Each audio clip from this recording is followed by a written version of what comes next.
하나님 말씀은 역대상 13장 1절에서 14절까지의 말씀입니다.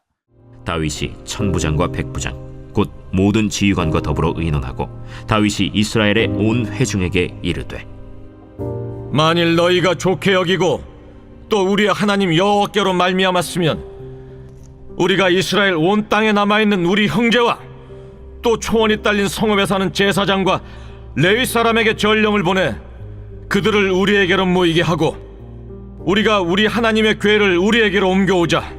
사울 때에는 우리가 궤 앞에서 묻지 아니하였느니라.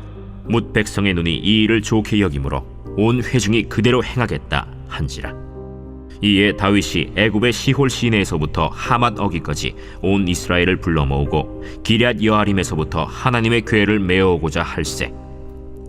다윗이 온 이스라엘을 거느리고 바알라 곧 유다에 속한 기럇 여아림에 올라가서 여호와 하나님의 궤를 메어오려 하니 이는 여호와께서 두 그룹 사이에 계심으로 그러한 이름으로 일컬음을 받았더라. 하나님의 궤를 새 수레에 싣고 아비나답의 집에서 나오는데 우사와 아히오는 수레를 몰며 다윗과 이스라엘 온 무리는 하나님 앞에서 힘을 다하여 뛰놀며 노래하며 수금과 비파와 소고와 재금과 나팔로 연주하니라.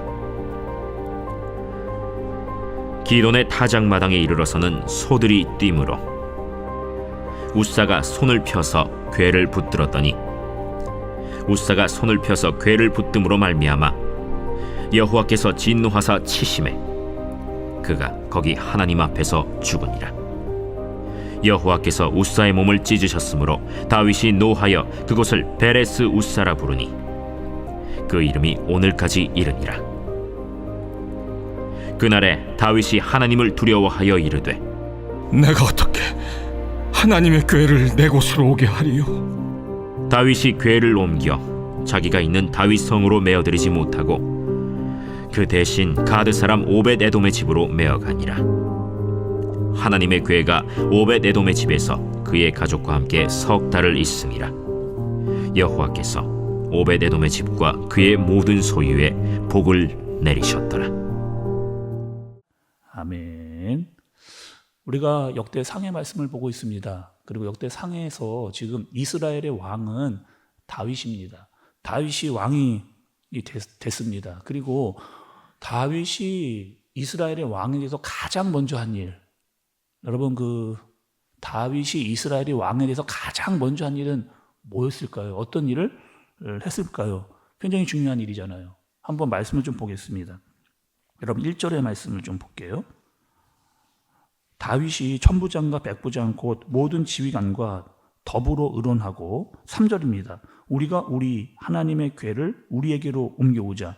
사울 때에는 우리가 궤 앞에서 묻지 아니하였느니라 하매 이렇게 이야기를 지금 하고 있습니다. 그러니까 다윗이 이스라엘의 왕이 되고 첫 번째로 한 일은 앞으로 내가 나라를 어떻게 이끌겠다라고 하는 것을 보여주는 그런 모습입니다. 가장 먼저 한 것이 뭐예요? 여러분 1절과 지금 3절의 말씀을 보니까 다윗이 이렇게 이야기를 한 거예요. 모든 지휘관들을 다 모아놓고 우리 그 언약궤, 그 법궤 그거를 가지고 오자. 이스라엘에게 여러분 이 언약궤, 법궤가 얼마나 중요한 의미를 가지고 있어요. 여러분 우리가 말씀을 보면서 이스라엘에게 법궤, 언약궤 굉장한 중요한 의미를 가지고 있었습니다. 어떤 의미예요? 하나님이 우리와 함께 계시다. 하나님이 우리와 함께 계신다라고 하는 그런 상징이 바로 이 언약궤였습니다. 그래서 다윗이 이것을 하고 싶었어요. 지금 이 언약궤를 그 다윗성 예루살렘 성으로 가지고 들어오자 이렇게 지금 말하고 있는 겁니다. 그럼 여러분 한번 생각을 해볼게요. 그럼 지금 언약궤가 어디에 있는데요? 어디에 있었길래 지금 다윗이 이 언약궤를 예루살렘으로 가져오고자 이렇게 이야기하고 있는 겁니까?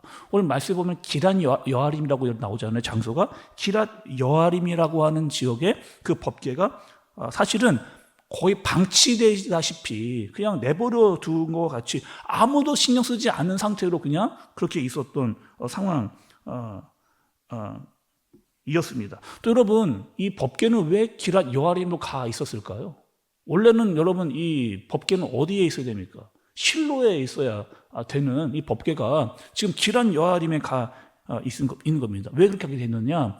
사실은 이런 일이 있었죠. 이스라엘에 블레셋과의 전쟁이 있었습니다. 근데 이스라엘 사람들이 이런 생각을 했잖아요. 전쟁을 하러 나가면 법궤를 가지고 나가면 우리가 저 블레셋을 이길 것 같은 거예요. 그래서 아니 어떻게 하는 거예요? 묻지도 않고 하나님께 말씀드리지도 않고 그냥 그 법궤를 가지고 나가서 그렇게 전쟁을 하다가 이 법궤를 블레셋에게 빼앗긴 겁니다. 근데 이 법궤가 블레셋에 들어가는데 이 블레셋에서 엄청난 재앙들이 막 이렇게 임하게 되니까 다시 이 법궤가 돌아오게 되어지는. 근데 블레셋이 어떻게 이 법궤를 보냈느냐? 소에다가 수레에 실어가지고 법궤를 되돌려 보냈습니다. 그래서 그 블레셋이 돌려보낸 법궤가 있었던 곳이 바로 기랏 여아림이라고 하는 지역에 와 있게 되어진 거죠. 그래서 다윗이 이 사실을 알고 있었거든요. 잊지 않고 있었거든요. 그래서 이제는 가지고 오자, 예루살렘으로 가져오자. 여러분 어떻게 생각하세요? 다윗이 이렇게 지금 한 거 잘한 건가요? 잘한 건가요? 잘한 건 거죠. 잘한 겁니다. 잘하려고 좋은 생각을 가지고 회의까지 했어요. 모든 지휘관들을 다 모아놓고 상의를 한 겁니다. 어떻게? 우리 이 법궤 언약궤를 가지고 오자. 모든 사람들이 다 그렇게 하자라고 마음도 다 모아지게 된 거죠. 다시 한번 여러분요. 다윗이 지금 잘하려고 한 거예요. 목적도 아주 좋았습니다. 거기다가 지금 다윗의 나라는 어떤 나라였어요? 점점 강해지고 있는 그런 나라였고 큰 문제가 되지 않는 그런 상황이었습니다. 문제가 되지 않을 것 같았는데 문제가 터지고 문제가 생기는, 사고가 생기는 그런 일이 생기게 됩니다. 자, 여러분 아까 전에 제가 말씀드렸을 때 이 법궤가 돌아올 때 어떻게 돌아왔다고요? 블레셋에서 돌아올 때 블레셋이 소의 수레에 법궤를 실어가지고 그렇게 되돌려 보냈습니다. 근데 여러분 이스라엘 사람들은 알고 있었거든요. 뭘 알고 있었느냐? 법궤를 어떻게 운반해야 되는지. 그럼 법궤를 어떻게 운반해야 됩니까? 직접 사람이 메고 그렇게 법궤를 이동해야 되거든요. 특별히 레위 지파 중에서도 고앗 자손의 그렇죠 사람들이 법궤를 담당해가지고 옮겨야 되는, 반드시 이 레위 지파 사람들이 어깨에다 메고 그 법궤를 운반해야 되는, 다른 사람들은 만져서도 안 되는 것이 바로 이 법궤인 겁니다. 그런데 어떻게 했느냐? 여러분 7절의 말씀을 좀 보세요. 하나님의 궤를 새 수레에 싣고 아비나답의 집에서 나오는데 우사와 아히오는 수레를 몰며 이렇게. 여러분 지금 7절에 두 번이나 강조하고 있는 게 뭐냐면요, 수레입니다. 수레가 두 번이나 지금 나오고 있거든요. 특히 뭐라고, 어떤 수레냐? 새 수레. 그러니까 나름대로 생각을 한 거예요. 나름대로 정성을 기울이고, 수레에다 모는데 새 걸로 하자, 좋게 하자, 잘하자, 더 아름답게 가지고 오자라고 그렇게 생각을 했습니다. 또 여러분 9절의 말씀을 좀 보세요. 기드온의 타작마당에 이르러서는 소들이 띠므로 우사가 손을 펴서 궤를 붙들었더니 이렇게 이야기합니다. 지금 이스라엘이 두 가지 아주 중요한 사실을 어기는 그 모습이 오늘 말씀에 등장을 하고 있거든요. 첫 번째는 뭘 어겼습니까? 언약궤를 사람이 메워야 되는데 소의 수레에 실어가지고, 이건 누가 했던 행동이에요? 블레셋이 했던 방법을 지금 이스라엘 사람들이 지금 이렇게 지금 하고 있는 그런 상황입니다. 또 언약궤 만져서는 안 돼요. 근데 어떻게 누가 만들었어요? 우사가 만져서 그 문제로 죽임을 당하는 문제가 또 생기게 되어지는 겁니다. 자, 여러분 이 우사라고 하는 사람을 제가 좀 말씀을 드릴게요. 우사 여러분 누굴까요? 우사가 갑자기 누구나 갑자기 나와가지고 이 언약궤를 만진 거예요. 지금 언약궤는 어디 있었느냐? 기랏 여아림에 아비나답의 집에 있었습니다. 근데 이 우사는 누구냐? 아비나답의 아들이에요. 그래서 이 우사가 어떻게 한 거예요? 그 언약궤를 본인이 책임지고 가지고 가겠다라고 지금 가지고 나온 그런 상황인 겁니다. 말씀해 보면 이 언약궤가 아비나답 집에 20년 동안 있었습니다. 20년 동안 있었으니까 우사는 아비나답의 아들로서 그 언약궤를 쭉 봐왔던 그런 사람이었을 거예요. 20년 동안 봐보니까 어떤 생각이 드는 겁니까? 익숙한 거죠. 그리고 이런 생각을 했을 거예요. 아니 내가 20년 동안 저 법궤를 보았는데 우리 집에 있었는데 내가 좀 만진다고 해서 내가 그렇게 한다고 해서 뭔 일이 생기겠는가? 20년 동안 우리 집에 있었는데 설마 내가 만진다고 해서 어떤 일이 생기겠는가라고 하는 그런 아니란 생각이 이 우사의 마음 가운데 있었죠. 그러나 결국 어떻게 했습니까?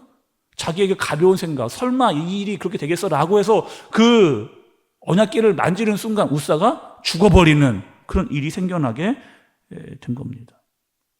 자, 오늘 말씀은 여러분 한번 정리를 해볼게요.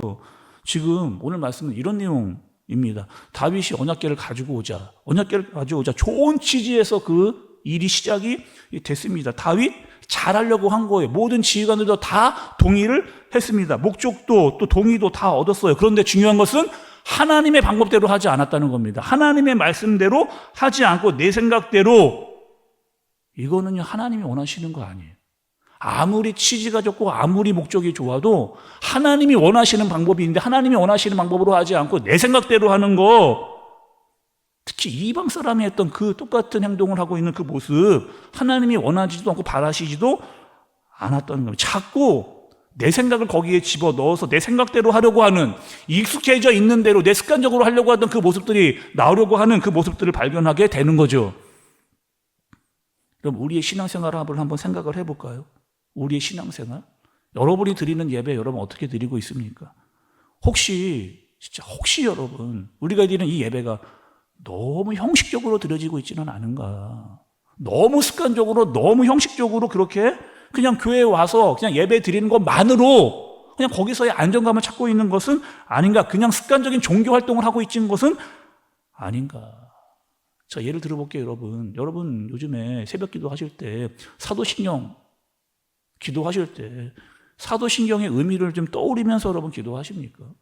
주기도문 하실 때 여러분 정말 그 의미를 생각하면서 기도하시냐는 말이에요. 더 쉽게는요, 식기도 여러분 어떻게 하세요? 요즘에 식기도 할 때 어떻게 합니까?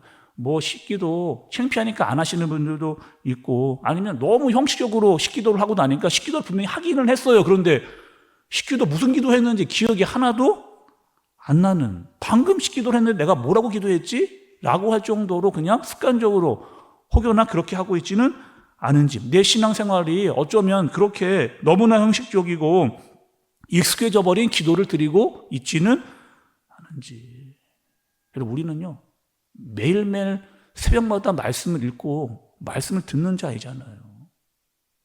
정말 여러분 이 말씀을 내 말씀으로 듣고 이 말씀대로 좀 순종하면서 날마다 새롭게 그 말씀대로 살려고 여러분 하고 계십니까? 아니면 자꾸 말씀에 내 생각을 집어넣어요. 그냥 익숙한 대로 내가 하려고 그냥 하는 거예요. 그러다 보니까 나도 모르게 말씀대로 하지 않고 내 습관대로 하면서, 그것이 여러분 불순종이잖아요. 우리가 쉽게 저지르는 불순종. 말씀을 준비하는데 이 말씀이 떠오르더라고요. 하나님께서 사무엘 선지자를 통해서 사울에게 하셨던 말씀이 떠올랐습니다. 순종이 제사보다 낫다. 순종이 제사보다 낫다. 듣는 것이 수양의 기름보다 낫다. 이 말씀이 유독 떠오르는 아침입니다. 여러분, 나는 어떤 예배를, 어떤 기도를, 또 어떤 마음으로 말씀을 읽고 듣는가? 그리고 나는 그 말씀대로 정말 그대로 순종하고 있는가? 이 새벽에 또 말씀을 들으면서 자신을 돌아볼 수 있는 저와 여러분들 되어지시길 예수님의 이름으로 축복합니다. 기도하겠습니다. 하나님 아버지, 오늘 다윗은 취지, 목표 다 좋았습니다. 그러나 하나님의 방법대로 하지 않았습니다. 말씀대로 하지 않았습니다. 익숙한 대로 내 생각을 집어넣었습니다. 하나님, 우리도 이렇게 내 생각으로 하나님의 말씀을 쉽게 범하는 불순종에 빠지지 않게 하여 주옵소서. 가볍게 여기지 않게 하여 주옵소서. 그리고 하나님의 말씀을 우리에게 주신 대로 그대로 순종하는 우리가 되어지도록 주님 인도해 주옵소서. 예수님의 이름으로 기도드리옵나이다. 아멘.